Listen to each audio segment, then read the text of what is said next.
Tamad ka talaga, Tami. Lalo tuloy kaming na-disappoint sa'yo.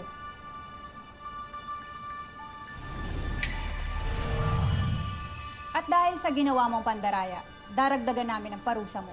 Pag hindi mo napuno ng gold coins ang alkansya, bago maubos ang buhangin sa orasan, forever ka nang magiging duwende gaya namin. At forever ka na rin titira dito. No! No! No! No! Paano ba kasi to? Ano ba naman kasi yan? Ang unfair!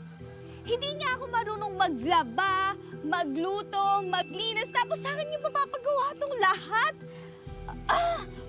Pagod na ako and ang sakit na ng kamay ko. Tami, ganito kasi yan.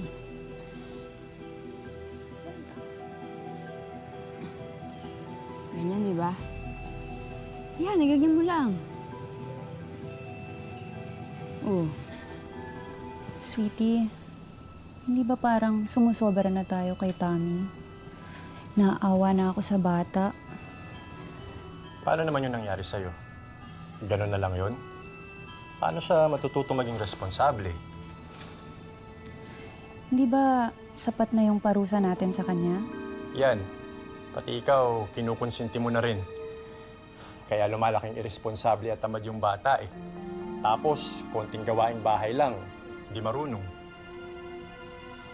Tingnan mo kayo ni Duendina, naging maayos ang pagpapalaki sa inyo ng nanay nyo. Kaya marunong kayo hindi lang sa gawaing bahay, pati sa buhay. Kailangang matuto ng leksyon ni Tami. Para rin sa kanya to.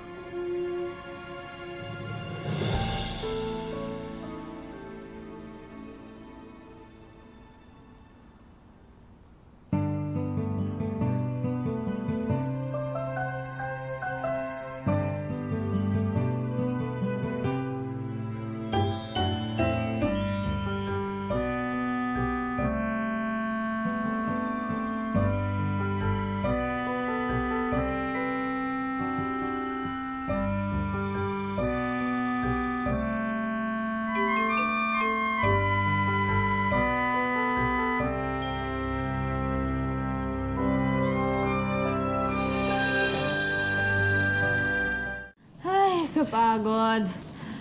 Sarap matulog, no? Oo nga eh.